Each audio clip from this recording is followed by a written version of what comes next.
ស្នេហាមិនដូចបំណងស្នេហាមិនដូចបំណងស្នេហាមិនដូចបំណង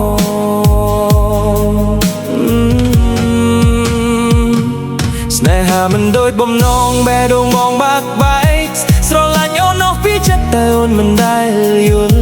បងមានតែចិត្តស្មោះគ្មានទ្រព្យឲ្យអូនអួតចុងក្រោយអូនជឿគេព្រោះគេមានអ្វីគ្រប់យ៉ាងបងខំធ្វើគ្រប់យ៉ាងដើម្បីអនាគតយើងតែអូនមើលរំលងតម្លៃនៃចិត្តស្មោះស្នេហាមិនដូចបំណងព្រោះបងមិនល្អមើលអូនមើលឃើញតែដុល្លារមិនមើលឃើញចិត្តបងស្នេហ៍ដែលបងថែរក្សាបែរជាចាញ់លុយកាទុកឲ្យបងយំឯកា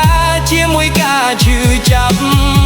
ថ្ងៃនេះអូនញញឹមក្បែរមនុស្សថ្មី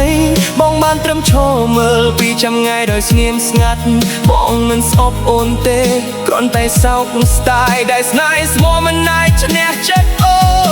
នបាត់ថ្ងៃណាលុយមិនអាចទិញក្តី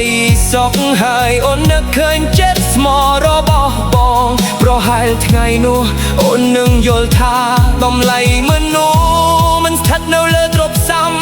បត្តិ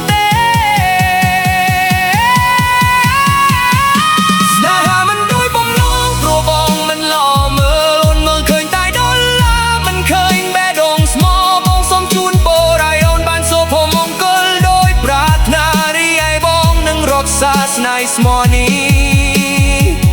ទុកជាអនុស្សាវរីយ៍តែម្នាក់ឯង